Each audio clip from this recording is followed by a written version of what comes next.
Welcome to Lockbox, a podcast providing real estate professionals with action items for success. My name is Jeffrey Brogger, and I'm going to be your host. I'm the founder of two real estate marketing and tech companies, STEEZY.Digital and realnurture.io. In this podcast, you'll learn from top 1% real estate and mortgage brokers the exact secrets to their success. Welcome to Lockbox. Welcome to Lockbox. My name is Jeffrey Brogger, and I'm here today with Latham Jenkins. Latham, thanks for being with us. Jeffrey, thank you. I appreciate the opportunity. Yeah, absolutely. So start off, tell listeners who you are and where you're from. Well, I've been here in Jacksonville for like 30 years, but no, I'm not originally from here. I grew up in North Carolina, and I came out through my summers in college working as a river guide in Grand Teton National Park, which is a part of Jackson Hole. And that really started my journey because I was in a boat with people for 2 to 6 hours at a time. They'd ask me all types of questions for which I knew none, and I had to become a quick study on, really what makes this place tick. And I think that's really where I fell in love with Jackson Hole first. Having really, as a geography major in college, I spent a lot of time trying to understand what makes a place tick. So in that given position, during my college years, applying what I was studying to learning about Jackson Hole and Grand Teton National Park and everything that comes with it, the ecology, the geology, the physical component, the cultural, the economic, pulled me in deep. And it really has created a love affair that just grows every day here. I can't be more grateful for being here.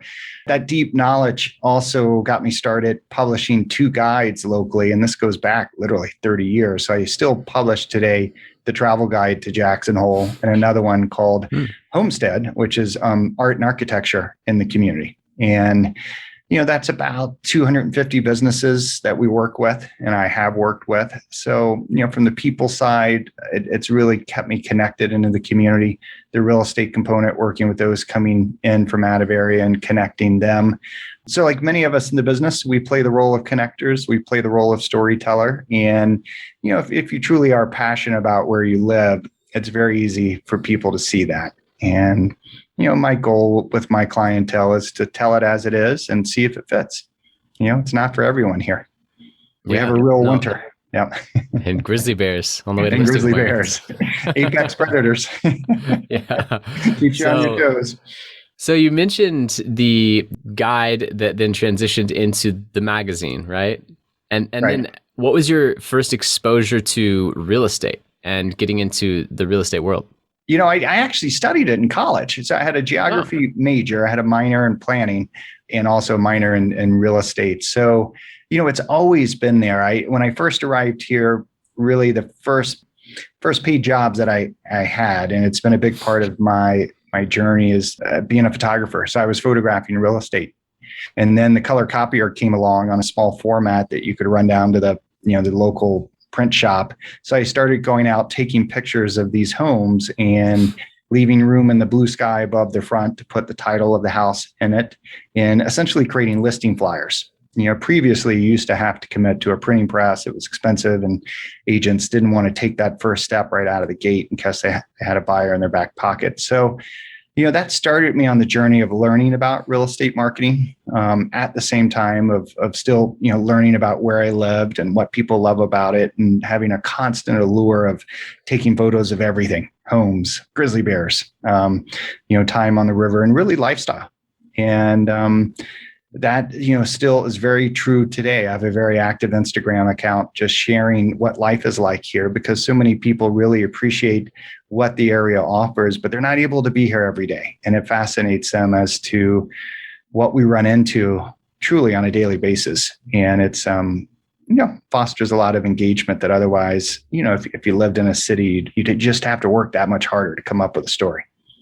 Oh, absolutely. And you're hitting the nail on the head, documenting your everyday life that it might seem normal to you, but that is what people are leaving their other cities to come buy a house in Jacksonville, Wyoming.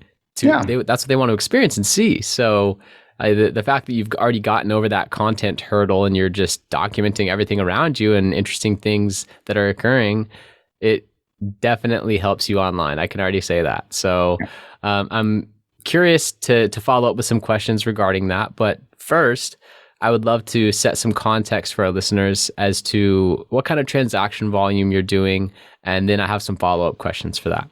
Okay. Well, say in the last 12 months, I'm about 100 million in sales, and it's just me. Now, granted, I live in an area where, say, an average sell might be $4.5 million.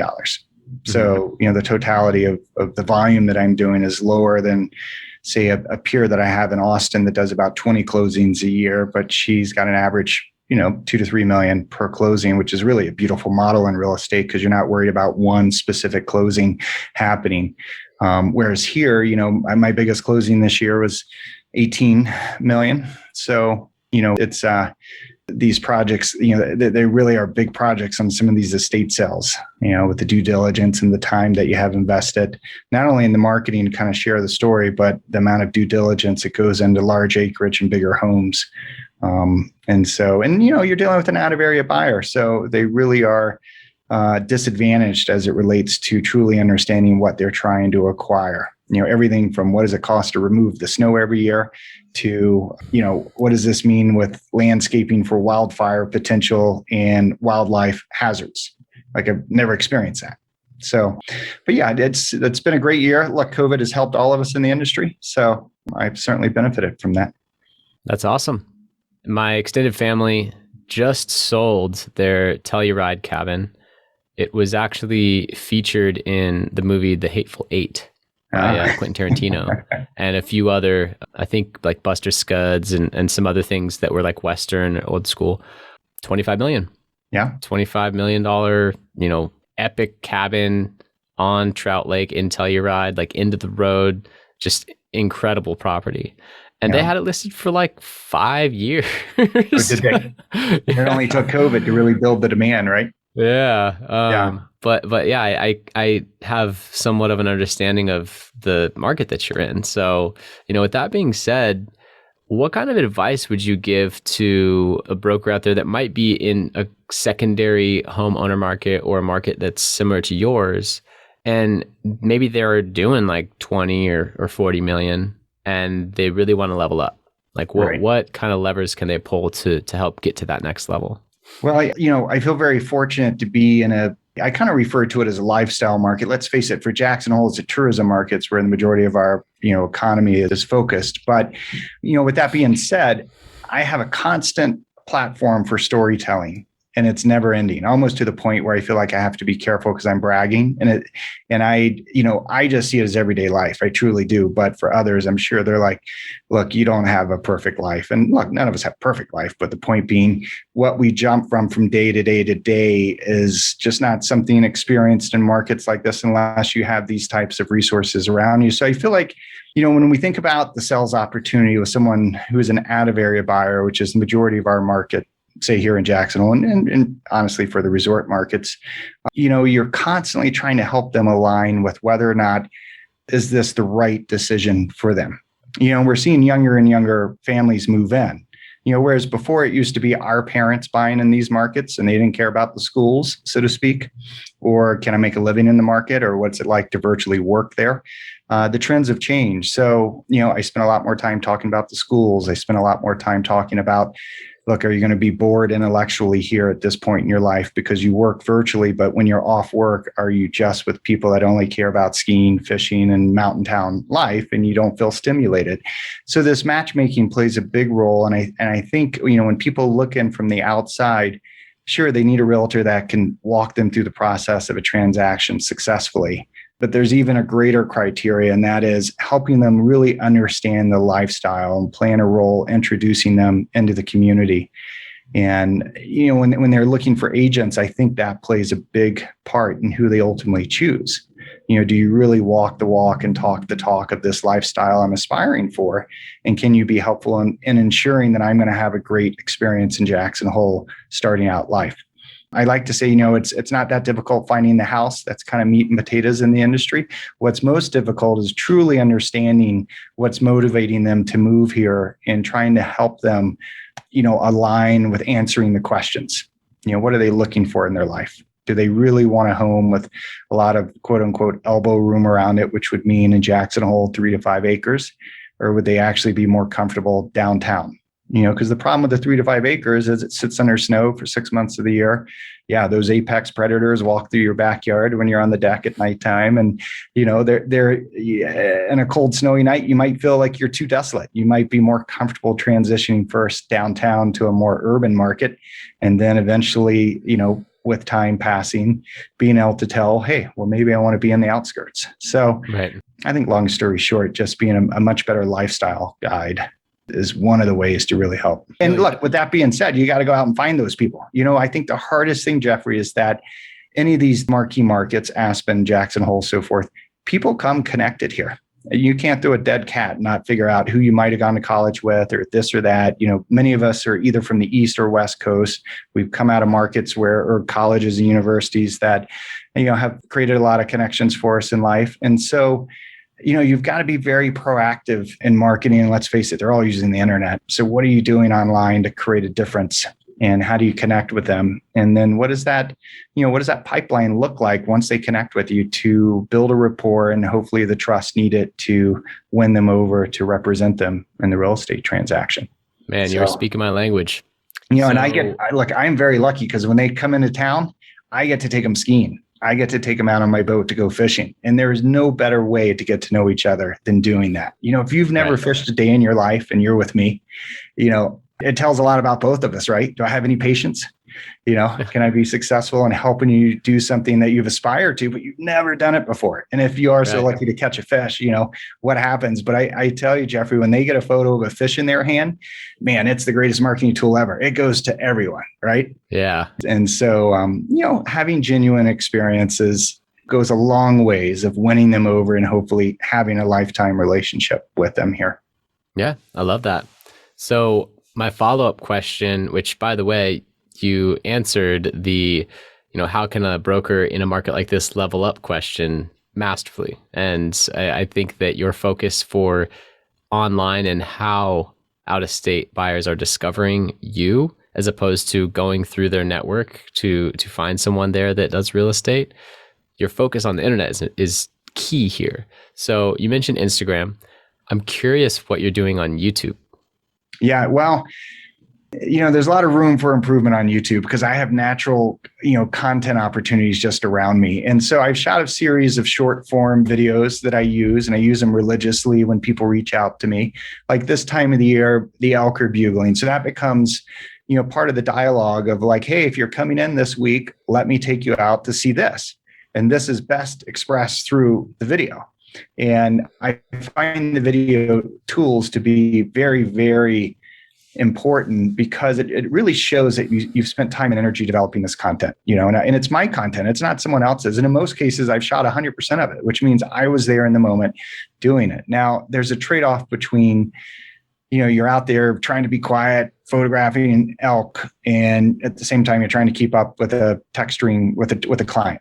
You know what I mean? Mm-hmm. And so, it's an awkward balance as a top producing agent to both have time to keep up with transaction needs and develop lifestyle content. And I think, there are companies out there that have really tried to focus on helping agents that are really strong in production, but just don't get this digital marketing, because it does put them at a disadvantage. But I will say that, look, I love this stuff, so I don't mind spending the time, but boy, does my wife not look over my shoulder sometimes like, come on, be present, be with us, but the content's so engaging, I can't wait to get out there and go shoot it again. And it's, so video is essential. And I think the more you can put yourself in that video so they get, they gain a sense of who you are, your inflection, your tone, your energy, it humanizes it, far beyond, anything else really with digital marketing. So I advocate for it. And look, frankly, your iPhone is your best tool. Just keep upgrading it and learn how to use the little devices that come with it so you can stand in front and talk. I mean, it's all you really need. Absolutely. Yeah, I would encourage you to listen to the episode that I did with Tristan Ahumada from Lab Code Agents. Okay. He talked about the YouTube strategy of 2021 and beyond, and just going hyper local, having a dedicated day every Friday from noon to 4. I meet with my videographer. We shoot for 4 hours. He edits it And we just keep content consistently going out to these different playlists that we have on YouTube. And it's like a TV series. Wow. Every week there's a new episode of Living in Jackson Hole, right? Yeah. And that, for out-of-state buyers in particular, that strategy is killing it. And that's one of the things that my agency, we help with the keyword research. We help with the structuring the overall campaign. We help with optimizing the YouTube, helping the videos make sure they go as far as possible. And then we can run ads too. But really, that's more of an organic strategy that does super well. And I think it would crush for you. No, that's a great point. So along those lines, I wrote this article on grizzly. We keep talking about grizzly bears, but grizzly bears in Grand Teton National Park. It's the top driver to my website. And so, Jackson Hole, which has Grand Teton National Park within it, happens to be one of the best places in America you can go and see grizzly bears short of Alaska. So I've created a whole series of lifestyle content centered around understanding, what people are looking for online. And then, a lot of times it's just photos and narrative to begin with. But as I have time, I build back a video to go into it to make it more engaging, then pick up the YouTube audience. So I agree 100%. I think, as you recommended, I need to just, dedicate time each week because it is too easy to push off. Yep, absolutely. And just putting some key people in place to help automate those repetitive tasks like editing.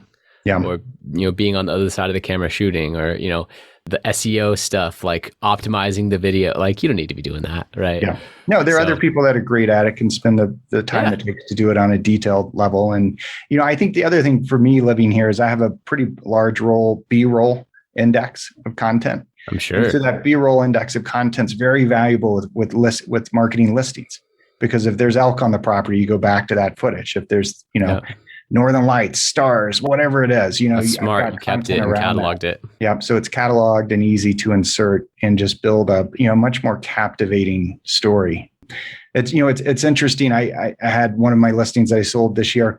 It had been listed, as you said, with the Telluride cabin. It had been listed by other agents before me. We're in a great market, but it was listed the wrong way. The focus was on the house. The house was not really the redeeming quality. It was the 65 acres that was literally 4 miles from the town square.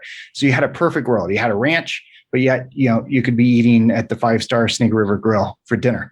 So I turned the value proposition, spent a lot of time shooting the property, engaged with models and showing people how you can use it. Long story short, first ever house of the year in the Wall Street Journal in Wyoming. So, wow. If you spend time doing this correctly and understanding the story, it pays huge dividends. Got picked up by the Wall Street Journal and then sold very quickly, I'm sure. House of the year. So, at that point, sure. I mean, the phone just took off, the property since sold. But, when you walk through the house itself, there was nothing overly redeeming about the house. But it was really helping people understand the magic of the property through spending time capturing it correctly. And it made all the difference in the world. You seem to have a gift for storytelling. So is that have been a learned trait? So something that you always were just the guy that was telling stories at the parties growing up? Like where does that come from? In my childhood, Charles Corralt was a big inspiration. I'm 51. So, and Charles was just an amazing storyteller. And I remember as a kid listening, I could see him on TV, listening to him, and he just told these most wonderful stories about places. And I think I'm embarrassed. I think it was on 60 Minutes. I might be wrong. Maybe had his own show towards the end of his career. Zoom forward to people like Garrison Keillor, who had the Prairie Home Companion on the radio. And I would love his ability to tell a story. And let's face it, I mean, everyone knows this. Storytelling is one of the oldest forms of sharing information.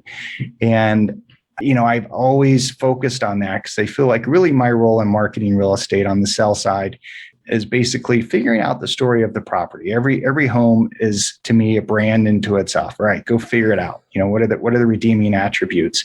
And part of doing that is actually engaging the homeowner in the interview process. They're key to understanding how that property lives, what they love about it, where they have breakfast, where they have dinner, what they love about the backyard, and what's it like out on the front porch? Do you walk to the stores? So you've got to have a great interview process with a home seller. It really brings them into the process and sees that you're genuinely invested in the outcome with them, of assuring the highest return by taking the time to understand what they have loved about the property. And I'd say most often, my colleagues don't do that. They send a third-party photographer, video guy over. Those guys don't know the story. They're trying to do their best. They're there to shoot the house. Yeah. And so, I came upon this because, in my publishing career, we did a lot of almost ad agency work, shall we say. So we would develop creative briefs around every project, and it kept all the teammates on the same page and accountable for what they were doing. So if you had a great creative brief and you give that to the photographer, he or she could do great work because now they know what they're going after. And everything comes back in a very coherent package and telling that story. Wow. I'm lucky enough that I get to participate in the visual creation with photos and video. It's a very informative base for me of understanding what I'm going to, therefore be marketing in the future. So by the time I get to my first showing, I feel well informed. In fact, it even helps me understand what time of the day should I offer to show this. When does it show best? Most cases, not in the middle of the day. Maybe if there's a great swimming pool, but generally your early or late periods have more emotion with the light coming through the property, and it can be very successful in helping a buyer see it as you have seen it through the experience. That interview process that you go through with your seller is so critical. I mean, me being an interviewer in this podcast, I just understand the value of questions, and I poured over famous interviewers and read, went back to guys like Tim Ferriss, who I really respect. He's famous for being the interview guy nowadays, and just ask what questions are they asking? How is that relevant to the real estate industry? How can I make them better?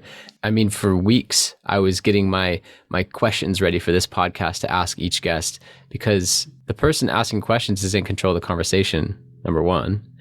But number two, if you don't have those ready, I mean, I don't ask every question every time, but if you don't have them ready and you're not able to then pull out the best from the guest, or in this case, the seller, then like you said, the creative team on the videography, photography side won't have that information as a creative brief, as you put it. Right. I think that should be a staple in listings, is like an interview with the broker and the seller, and then a creative brief. I love that idea, more of an ad agency approach, because with each new client that we bring on, we do a onboarding interview, and I go deep on their target market, what frustrates their target market, what are the obstacles holding them back, what keeps them up at night. Like, we go deep and write this multi-page brief that then we take into the rest of the account, and it's accessible to everyone on the team. So that approach from a listing standpoint and a creative directive standpoint is so smart. Yeah. What I find in our industry as realtors is we're supposed to be experts in everything, and that just doesn't exist. It doesn't. No one can be perfect in everything, from writing, the details of writing a contract to understanding how a property needs to be shot and what time to be there. I mean, left brain, right brain, right? So if you just assume the role of being a producer, and you hire the right people, but you put them in the right frameworks to be successful creatively. So what if you're not a creative, but you've used the right tools to generate the outcome that's needed? And I don't find my colleagues really invest the time and energy to do that. And some of it's because, shockingly enough, as we're talking about listings, the sellers don't demand it. They know someone from church, or they're their neighbor, or whatever the connection is. They don't go about sometimes finding us because we're the best in the business. They pick their head up and say, oh, well, we know Bob or we know Jill, hire them. And, they don't really spend time understanding how Bob or Jill can maximize the value in their home. And I see so much money left on the table. It's shocking. Yep, absolutely. And, for me, that's always been a fulfilling part of what I do, because my entire intent with creating a digital marketing agency in the real estate space was to help brokers that were 50, 55, that had a 20-year track history of success, but struggled with all the digital stuff. Right. And the reason why I wanted to help them is because the homeowners and home buyers in the market were better served, right? If they work with a broker that really knows them, really cares, gets the seller top dollar, helps the buyer avoid mistakes that otherwise might have been made purchasing a property with, issues that weren't seen or that wouldn't suit them based on their tastes anyway.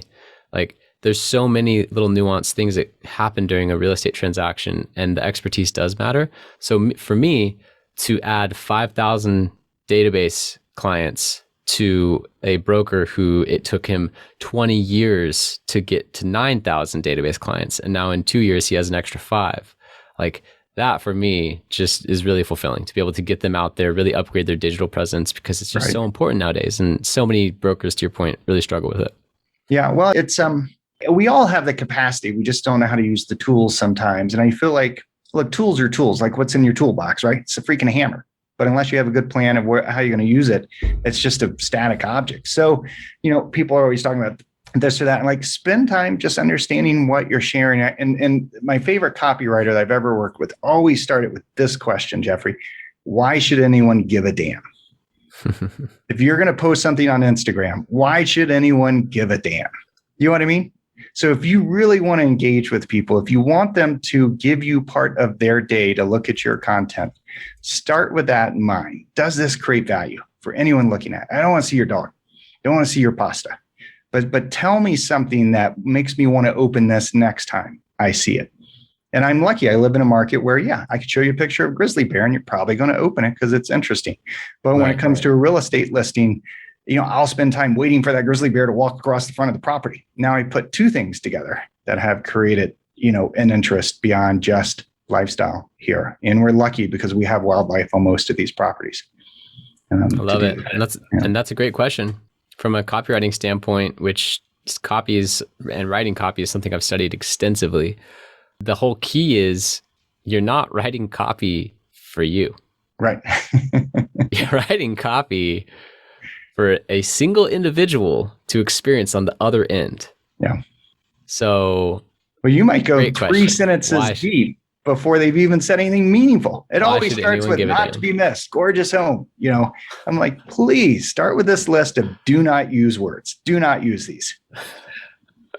Why should anyone give a damn? I love that.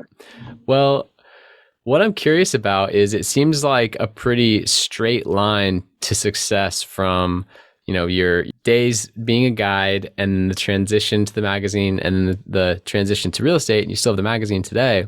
So, and you're still kind of a guide today because when people visit, you go show them. It's not paid in a different way, right? Paid in a different way. So actually, as you laugh, I've been called the most overpaid fishing guide in the world by a real estate company. That's awesome. So what's the single most important action that you've taken on a daily basis that has attributed most to your success? Yeah, I think about that. You know what I spend time doing? Handwritten cards. Some people might poo-poo that. Maybe it's not even something new to tell people to do, but I take my favorite photos that I've shot of Jackson Hole. I publish them on a note card. And so, that's the first thing they pull out is hopefully something captivating. They flip it over and it's a message from me. And, I was in a listing shoot and I was looking for an extension cord for a light. I pulled open a drawer in a client's home and there was one of my thank you cards. And you know what? They hadn't even hired me at the time. It was our first contact. And, we think about how quickly we need to get to people with text responses, emails. Of course, yes, you've got to do that, but just take a few more seconds and figure out how to mail them something. And then it's tangible and it really is a distinguishing component. So, you'll find this advice all over, but when you read the paper, you're looking around, you see things on LinkedIn about them, to just take a moment. And I try and do it every single day is to say, who am I going to single out today and just check in with? And it's, as our careers go forward and our databases build up, it becomes much harder to keep that personal connection. And as NAR tells us, many of the new listings are not with the people that sold them the house. And you often wonder what happened over the last 7 to 10 years. Why did they lose touch? It's only natural. Some people aren't great at after the sale, but it goes so far. And I cannot tell you how many people stop or even comment on the handwritten notes that they get from me, when they're standing with my wife or someone else, and they just acknowledge it. And you don't get them anymore. You don't. People don't spend time doing that. And, I use moo.com to publish them. So it's on a very thick stock and nice linen. They're probably $1 a piece. Just, every time I mess up writing one, it might take me $5 to get it out because I don't write that much anymore other than these thank you notes. But they go so far. And I would have to say that personal connection, the time to recognize someone when they receive it unexpectedly in the mail and they look at it, has kept me connected with my base through all these years. I love that. And it's a strategy that I implemented in my direct sales career at Cutco. I was at Cutco for 6 years, and you start out doing your friends and family, and then from there they have an incredible referral script, and you start to go, branch, and after you've branched out 9 degrees of separation, now you're with complete strangers, but you're getting warm introductions, right? You're not with your family anymore. And so one of the strategies was to go through my customer list and write handwritten thank you cards in 2009, 2010, 2011. Even at that time, it's like no one does this anymore, right? And I remember the sales manager saying it, hey, you could do this to everyone in the office. I think the only person that actually did it. Oh yeah. And I ended up staying for multiple years, not only from just the referrals and the appreciation of the repeat business, but I think that was a big part of it. Was when I would see people, or I'd go, sharpen their knives again 2 years later, whatever it was, sometimes not even, I would see a family member at Thanksgiving. Right. They would mention that. Hey, it sticks with got your thank you note. We loved it. Thank you so much. And I would write something personal, like, thank you so much. You helped me achieve my goals. I did end up getting that scholarship that I was shooting for. Your sale helped me get that step closer. Thank you. Like, it was personal, and it was from me, and they kept it, and they remembered it. So that's, you hit the nail on the head. I mean, we always use these standard words, thank you, da, da, da, da, da. But the point being, if you are listening and you're engaged, you got to mention one thing that they identify with in that thank you note that shows to them you care. You were listening to what they were saying. Facebook helps. You can kind of roam through and see whose daughter is graduating, da, da, da, da. But again, if you're, I feel like unfortunately in this business, there is a lot of idle time. You're trying to figure out what to do with it to generate opportunity. And look, information's all around you. Take time to connect with these people on LinkedIn and Facebook, and, follow their lives. And, that's just natural content to generate thank you or recognition notes from. Yep, absolutely. Great strategy. Overlooked, honestly. And I really appreciate you bringing that up. So when you're considering a new opportunity, maybe it's a new marketing company that's approaching you, or maybe it's, I don't know, something where you have the decision to say yes or no. What's your process for evaluating what to say no to? I mean, take that question a little further, like it's a vendor trying to sell service to me. Sure. Yeah. I mean, that happens all the time to real estate professionals. So go for it. We're easy to pick off. It's solutions to realtors are, all over the place. Let's pick on Zillow for a second, or any of these, sites that are looking for sponsorships in certain zip codes, which, I'm not going to beat up on Zillow. Let me go to some of the second and third tier sites. The fall off on traffic of people clicking on those sites is so exponential that they're truly not worth spending money on. And I feel like, unfortunately, many of our peers do fall victim of marketing in those venues. And the first question I always start with is, do I utilize this, or would my client utilize this? And, that's the first litmus test to say, hey, is this even a consideration? Why would I want to do this? Then I think about brand association. Is this where I want to be associated with? Homes and Land's a great title, but you know what? I don't sell any properties that kind of fit that audience. So no, I'm not going to talk to you about it, because even my association there would make, people outside of my target group start calling me. And that's not where I'm focused. So, all too often we get baited in with these great promises. And I think as it relates to technology, anything you're buying across the internet, just take a second. They don't want to let you off the phone. They're trained not to let you off the phone. But even if you start Googling about the service while you're talking to the representative, it will inform you as to whether or not it's something that's valued in our ecosystem or not.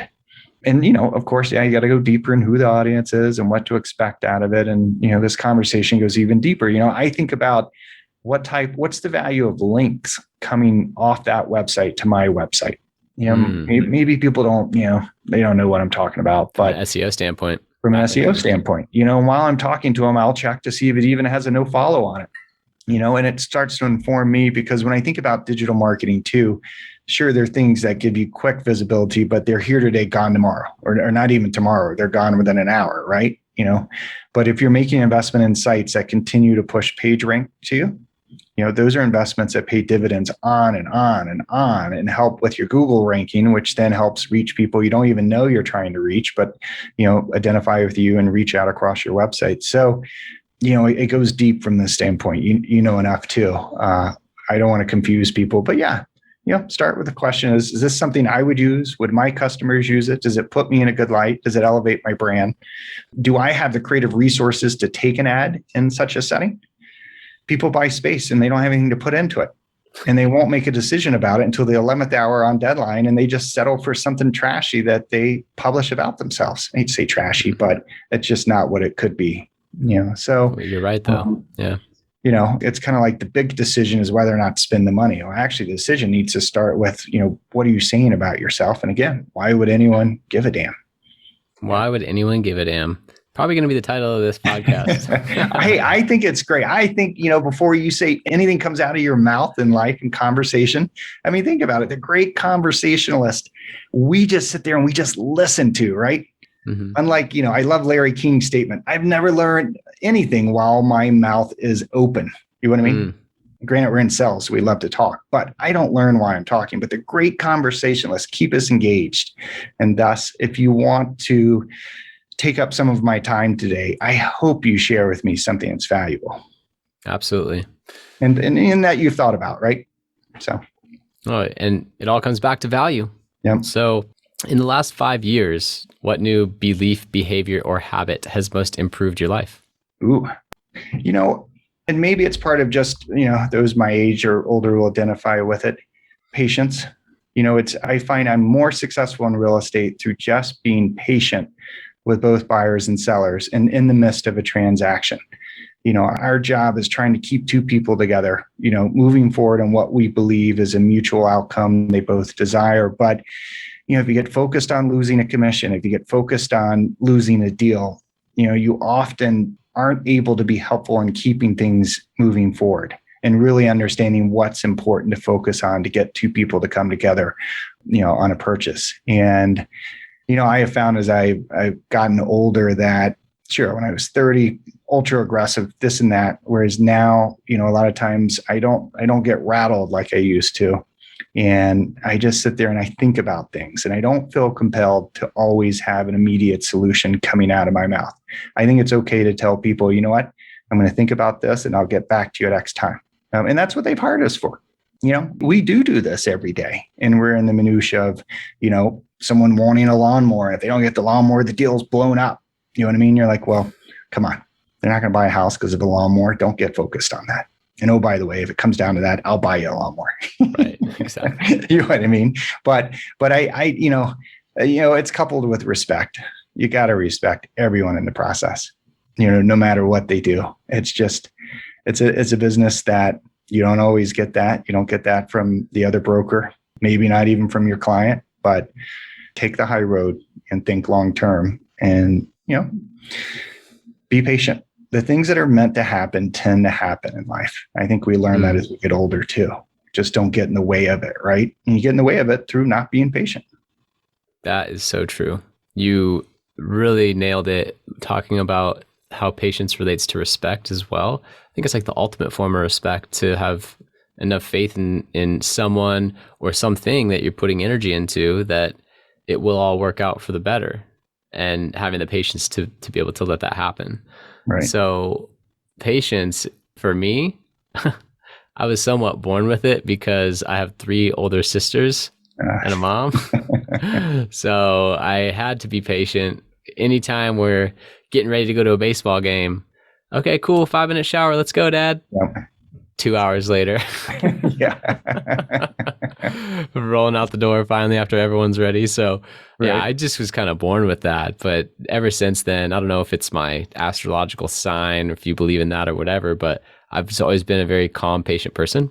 Yeah. And it's pretty tough to get me riled, and that served me well. Even in my digital marketing business, it wasn't all sunshine and roses. There were really tough months when clients were pausing or canceling, and things are happening left and right, and I'm like bootstrapping this business, and I'm like, what am I doing? Yeah. And luckily, I was able to be patient, continue executing on the plan.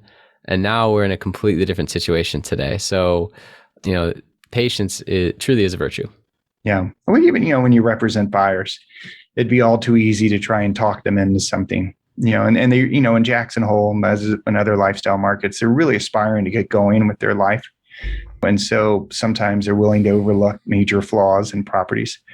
To me, it's not worth it. I'm not going to sell someone on something that I know is not a good fit just to, get paid next month and make the mortgage. I feel like, for every transaction you have, you should hope you win the transaction when they go to sell it. You should hope you win their referrals.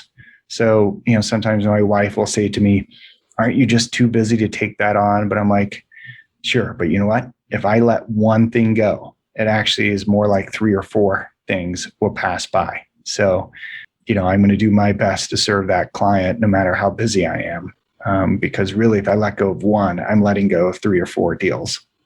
And, they're not successive in the sense of all this year. But if every client that comes to you is really a 2 to 4 times deal scenario, if you keep the relationship and do a good job, think about the exponential growth in your base, through your years in the career. It just explodes on you. Yeah. That comes down to lifetime value. Yeah. Yeah. And that's, look, we're all told, it costs you a lot more to go get a new client than keep the ones you have. So that's right.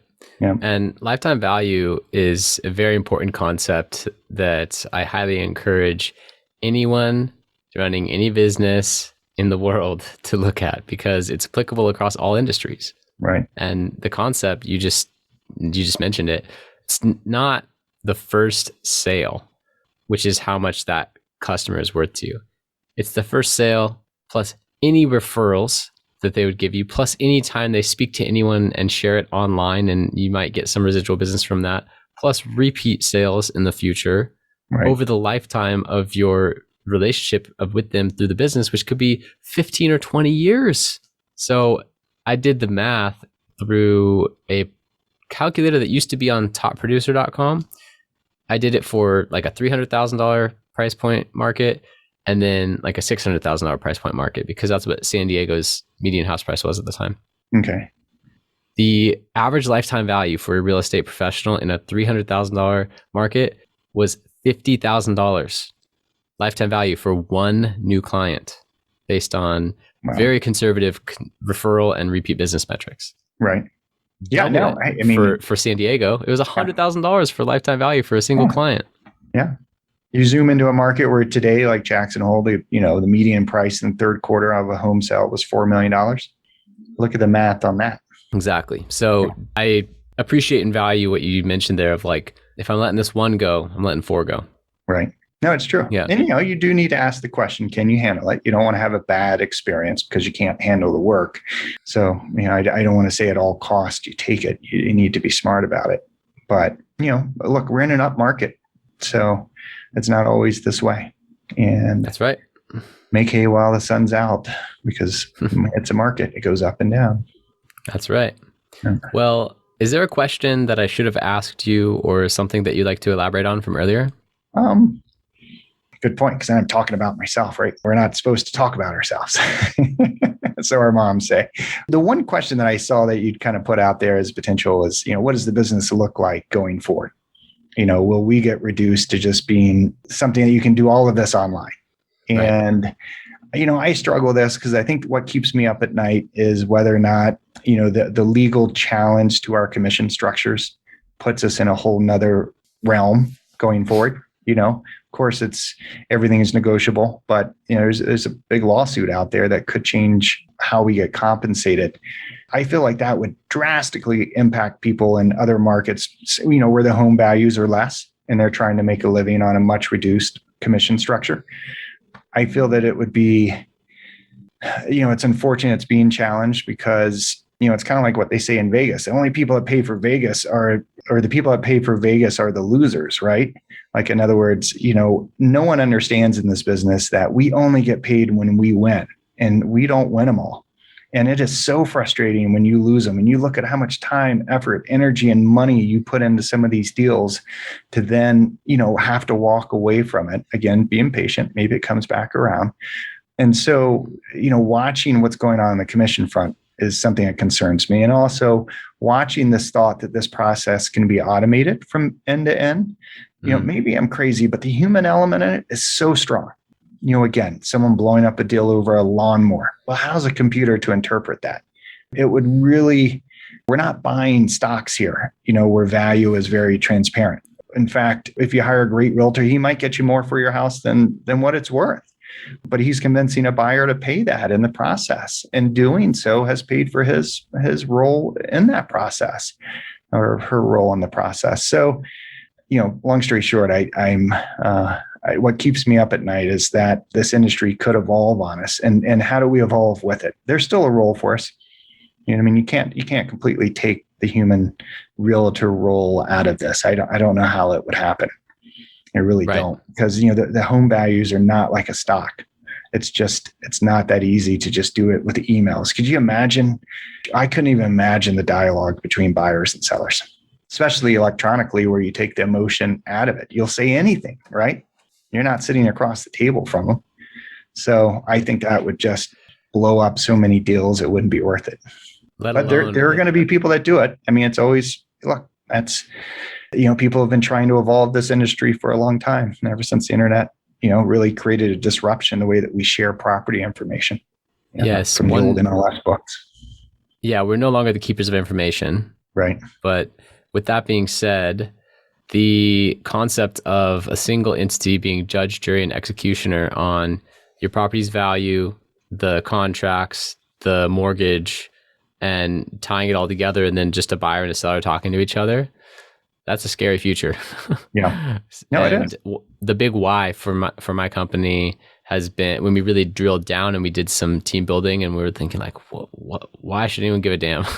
Right. But like, what are we really doing here, right? The big why was to reinstate the negotiation between buyer and seller. Because when a buyer is represented by a broker and a seller is represented by a broker, now they have counsel in their court that do this every day, that know the market, that can negotiate on their behalf for their best interest. If you remove that, who knows what's going to happen? So yeah, homes are too emotional. These are our, as Richard Barton said when he founded Zillow, I was sitting at a conference, an Inman conference, this is a long time ago, obviously, but he said something that really resonated with me. He's like, you know what?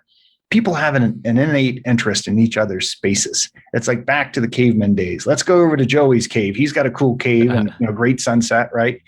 And so we are proud of the places we live in. We probably do put too much value on them, when we go to sell them. And having a third-party realtor there to help you realize the reality of what your home is worth, and to temper, what buyers say about someone else's cave, as feedback goes back and forth, is you can't replace that in a digital world. You'd have two people radically opposed to each other pretty quickly because one upsets the other, and the deal is just dead. You know what I mean? Right. Just on principle, they're not going to sell to them.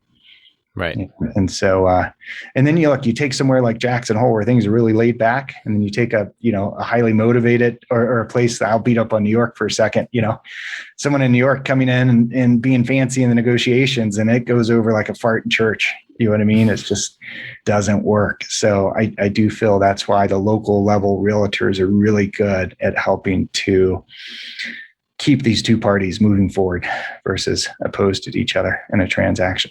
Another great point. Hey, how can listeners contact you? My website's livewaterjacksonhole.com. From there, you can find, my Instagram feed is just Latham Jenkins Real Estate.